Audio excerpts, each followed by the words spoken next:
अस्सलामु अलैकुम। तो कैसे हैं आप सब लोग? मैं उम्मीद करता हूं कि आप सब खैरियत से होंगे अपने प्यारों अपने अजीज़ों के साथ। आज का व्लॉग है भिट शाह ऑडिटोरियम, जहां पर मेले के दौरान यहाँ पर जो आप देख रहे हैं यहाँ पर बड़ी तादाद में यहाँ पर फंक्शन होते हैं सिंधी सकाफ़त के हिसाब से। और आज मैं आपको 3 अहम चीज़ें दिखाऊंगा। शाह अब्दुल लतीफ़ म्यूज़ियम, शेख अयाज़ की आखिरी आरामगाह जो सिंध के बड़े मशहूर और मारूफ शायर रह चुके हैं, और तीसरा ये ऑडिटोरियम। आज का व्लॉग बड़ा ही मज़ेदार होने वाला है, एंड तक बने रहिए मेरे साथ। स्टार्ट करते हैं शेख अयाज़ की आखिरी आरामगाह से। बिस्मिल्लाहिर्रहमानिर्रहीम।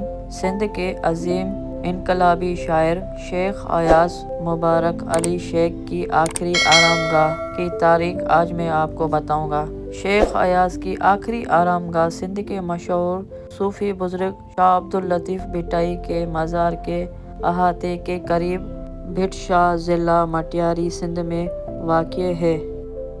तारीख़ी पसे मंज़र, वसीयत और तदफीन। शेख अयाज़ की ये दिली ख्वाहिश और वसीयत थी कि उन्हें शाह अब्दुल लतीफ़ भिटाई के कदमों में जगह मिले।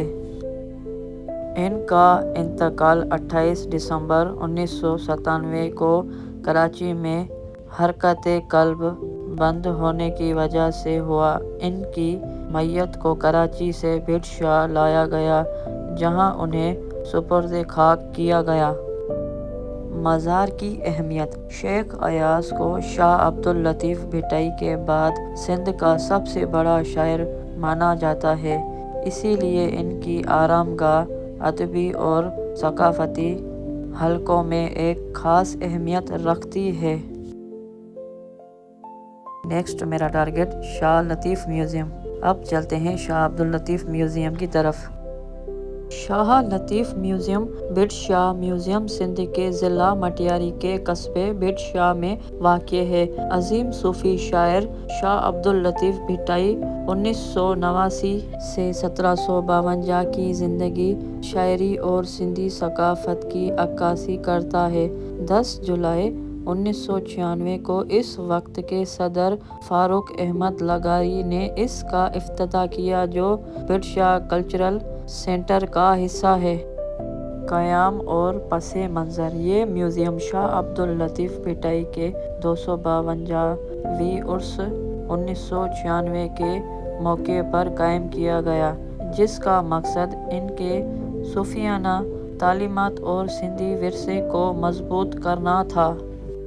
म्यूज़ियम में शाह लतीफ़ के दौर नुमाइश की अशिया, उनके इस्तेमाल करदा रिवायती लिबास, कलमे नुस्खे और उनके कलाम शाह जो रिसालों से वाबस्ता तस्वीर शामिल हैं। सकाफ़ती मरकज़। ये म्यूज़ियम भिट शाह कल्चरल सेंटर का एक अहम हिस्सा है, जो सियाहों के लिए एक अहम मरकज़ बन चुका है। ताल्लुक़। ये म्यूज़ियम शाह अब्दुल लतीफ़ भिटाई के मज़ार के बिल्कुल करीब वाक़िअ है, जहाँ रोज़ाना बड़ी तादाद में ज़ायरीन आते हैं। सिंधी सकाफ़त। म्यूज़ियम में सिंधी सकाफ़त के मुख्तलिफ पहलू जैसे मौसीकी, सरनंदी और रिवायती दस्तकारी को भी नुमायाँ किया गया है। भिट शाह म्यूज़ियम शाह अब्दुल लतीफ़ भिटाई की रूहानी और अदबी खिदमात को खिराज तहसीन पेश करने का एक अहम ज़रिया है।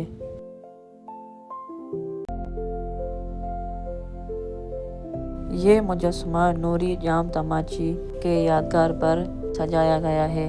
नूरी साहिबा की कब्र पर मैं जा चुका हूँ, जो ठट्टो शहर में एक झील है जिसे कींजर झील कहा जाता है। वहाँ पर नूरी साहिबा की कब्र मुबारक है, और मैंने पूरा व्लॉग भी किया है। आप मेरे चैनल पर जाकर विज़िट कर सकते हैं। और ये शाह अब्दुल लतीफ़ का इंस्ट्रूमेंट जिसे सिंधी में तंबूरा कहते हैं। और ये मुजस्समा मोमल राणो की दास्तान सुनाता है, जो सिंध की 7 मशहूर लोक कहानियों में से एक है, जिसमें मोहब्बत, धोखाधड़ी और फिर दर्दनाक जुदाई का जिक्र मिलता है। یہ کہانی راجستھان کے صحرا اور سندھ کے سرحدی علاقے کی ہے، جہاں مومل نامی ایک نہایت خوبصورت شہزادی اپنے جادوئی محل کاک محل لودانو کے قریب میں رہتی تھی، اور یہ مجسمہ اپنی کہانی عمر ماروی کی داستان سناتا ہے، جو سندھ کے ایک مشہور لوک کہانی ہے جو 8ویں سے 14ویں صدی کے درمیان عمر سومرو کے دور حکومت سے منسوب ہے۔ یہ کہانی ماروی کی اپنے وطن سے محبت سکھاتی ہے۔ مٹی کے گھر دل کے مکین، گاؤں کی سادگی ہے سب سے حسین، نہ فیشن نہ دکھاوا نہ غرور، گاؤں کے لوگ رکھتے ہیں دل ضرور۔ یہ سندھ اور گجرات کے ایک قدیم اور مشہور لوک داستان ہے جو شاہ عبداللطیف بھٹائی کے شاہ جو رسالوں میں سورٹ کے نام سے شامل ہے۔